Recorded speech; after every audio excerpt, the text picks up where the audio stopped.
আজি ভিডিঅ'টো এটা বিশেষ কাৰণত বনোৱা হ'ল। জংগলতলী LP স্কুল নামৰূপ ৰেলৱে ষ্টেচনৰ সমীপৰ এখন ভিতৰুৱা স্কুল। মোক আগতে কেইবাবাৰো নিমন্ত্ৰণ জনাইছিলে যদিও কৰ্মব্যস্ততাৰ মাজত যাব পৰা নাছিলোঁ।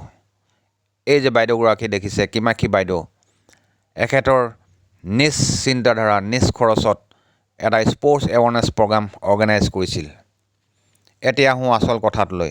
আমাৰ যে স্কুলবোৰত প্ৰতিমাহে শ স্পৰ্টছৰ নামত টকা লৈ থাকে, কিন্তু তাত কোনো অভিজ্ঞ স্পৰ্টছ টিচাৰ নাথাকে। আপোনালোকে চাগে কথাটো মন কৰিছে। প্ৰাইমেৰী ছেকশ্যনতে যদি ৰাইট ৱেট কোচিং নহয়, আমাৰ ল'ৰা ছোৱালীবোৰ কেনেকৈ আগবাঢ়ি যাব? স্পৰ্টছটো পাৰ্ট অফ এডুকেশ্যন হ'বলৈ হ'ল।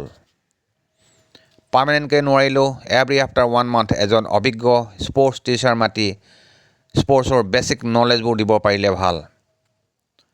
চাওক, এই ল'ৰা ছোৱালীবোৰ খেলিব বিচাৰে, বাট ৰাইট ৱেট কোচিং নোহোৱাৰ বাবে আগবাঢ়ি যাব নোৱাৰে। এই চেগতে এই মহান উদ্দেশ্যৰ কাৰণে বাইদেউক মোৰ আন্তৰিক শ্ৰদ্ধা আৰু ধন্যবাদ জনাইছোঁ। Thank U.